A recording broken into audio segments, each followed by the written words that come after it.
फितन दौर के अंदर हम फरेबकारी के अंदर मुब्तला हैं। फरेबकारी हम बहुत ज़्यादा करते हैं। मिसाल के तौर पे अगर किसी दुकान वाले के पास हम जाए ना, तो दुकानदार सामान भी देता है हमें, फिर साथ जब सामान तोल रहा होता है ना तो दुरूद शरीफ पढ़ रहा होता है, दुरूद सलाम पढ़ रहा होता है, ताकि गाहक को पता चले ये कितना मुत्तकी है, कितना परहेजगार है, अच्छा लोग है, अच्छा इंसान है। हालांकि शरअ पाक ने मना किया है, जब गाहक को तुम सामान देने लगो तुम्हें दुरूद शरीफ नहीं पढ़ना, ये शरअ पाक ने मना किया है। हम आगे पीछे नहीं पढ़ते, जब लोगों को दिखाने की बात आए, गाहक को कुछ देने की बात आए, हमारी ज़ुबान पे दुरूद शरीफ आता है, हम दुरूद शरीफ पढ़ने लग जाते हैं। अब वो जाहिल दुकानदार इल्म नहीं क्या मैंने करना है क्या नहीं करना, फिर कसमें खाते हैं, खुदा की कसम, कलमे की कसम, फुला की कसम, फुला की कसम। ये जाहिलियत का ज़माना है। फिर कुरान की कसम उठाते हैं जानबूझ के, और कुछ तो हैं जो लाइल्मी के अंदर उठाते हैं, और कुछ हैं जिनको पता है बहुत सख्त गुनाह है, फिर भी वो कुरान की कसम उठाते हैं। मुझे कुरान की कसम, ऐसी बात नहीं है।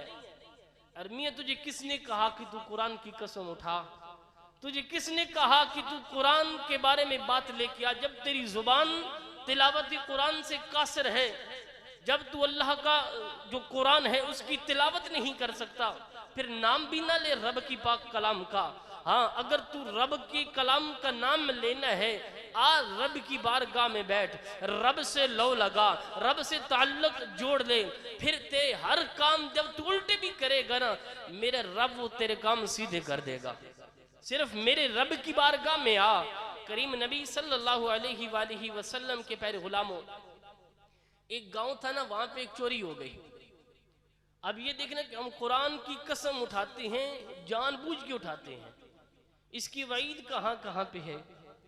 गांव में ना चोरी होगी, सारे लोगों ने पंचायत इकट्ठी की कि फलां बंदे पे हमें शक है, वो चोर है, लिहाजा वो बंदा आकर हमें बताए कि तूने चोरी कैसे की, कहाँ पे की और क्यों की, तू माफी मांग और एतराफ जुर्म कर ले। अब वो अड़ गया, उनका मैंने तो चोरी नहीं की। जैसे आज हम भी कुछ चोरियां करते हैं। अब चोरी ये नहीं कि हम सिर्फ माल ही उठाएं तो वो चोरी है, हम किसी का माल यानी वहां से उठा के भाग जाए, मोबाइल उठा ले या कोई कीमती चीज उठा ले तो ये चोरी है। मियाँ चोरी और भी बड़े मामलात के अंदर आती है, हम सुबह से शाम तक चोरियां कर रहे होते हैं।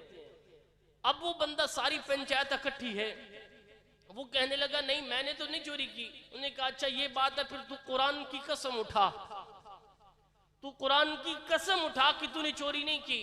वो कहने लगा नहीं नहीं मैंने कसम भी नहीं उठानी और मैंने चोरी भी नहीं की। उन्होंने कहा अच्छा फिर तू चोर तू ही है, तूने चोरी की है, लिहाजा अगर तूने चोरी नहीं की फिर कुरान की कसम उठा। ले आते कुरान तेरे सर पे रखते हैं। ने कहा नहीं नहीं मैं कुरान नहीं उठा सकता। जब 8-10 लोगों ने इसरार किया, मियाँ तू कुरान उठा ले, जब तू कहता मैं चोर नहीं हूँ फिर तुझे कुरान उठाने में कौन सी दिक्कत है। अब वो जाहिल था, अनपढ़ था, वो कहने लगा पहले मुझे दिखाओ वो कुरान है क्या चीज़, वो कितनी बड़ी चीज़ है जो मेरे सर पे आपने रखनी है। जब कुरान को उसने देखा, उसने कहा अच्छा ये चीज़ है। मैं कहा ले आओ 40-50 कुरान लेके मेरे सर पे रख दो।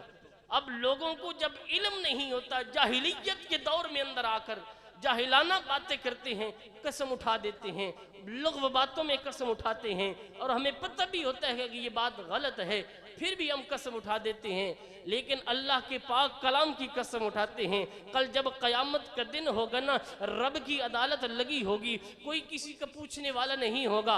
ये हाथ हमारे खिलाफ गवाही देंगे, आंखें हमारे खिलाफ बोलेंगी, जुबान हमारे खिलाफ बोलेगा, हर आज़ा हमारे खिलाफ बोलेंगे। वहाँ भी अल्लाह का कलाम बोलेगा कि या रब्बी लम यज़ल, इसने फलां जगह फलां दिन फलां मुकाम पे मेरी तौहीन की थी। या रब्बी लम यज़ल, मैं तेरे कलाम हूँ, मैं तेरा आखिरी कलाम हूँ, तेरे नबी पे नाजिल होने वाला। ए रब्बी लम यज़ल, तो ये मैं वो कलाम हूँ जो रब करीम ने यानी आप अपनी हबीब पर नाजिल करने से पहले खुद अर्श पे बैठ के पढ़ा करते थे। इसने मेरी आवाम के अंदर बैठ के तौहीन की है। वहाँ पे हमारे पास कौन सा जवाब है, कौन सी बारगाह है? मेरे मुस्तफ़ा के प्यारे गुलामों, ये कुरान वाहिद किताब है। हम दुनियादारों के साथ ताल्लुक तोड़ भी ले, इस कुरान के साथ जब हम रिश्ता जोड़ लेंगे, मोहब्बत को पक्का कर लेंगे, खुदा की इज्जत की कसम ये कुरान हमें कब्र में भी काम आएगा, मैदान हशर में भी काम आएगा, पुल सिरात में भी काम आएगा, वहां पे भी काम आएगा जहां पे कोई पूछने वाला नहीं होगा। इसीलिए कुरान के साथ जो मोहब्बत करते हैं, कुरान के साथ जो उल्फत करते हैं, इस दुनिया में भी उनका बेड़ा पार होता है, आखिरत में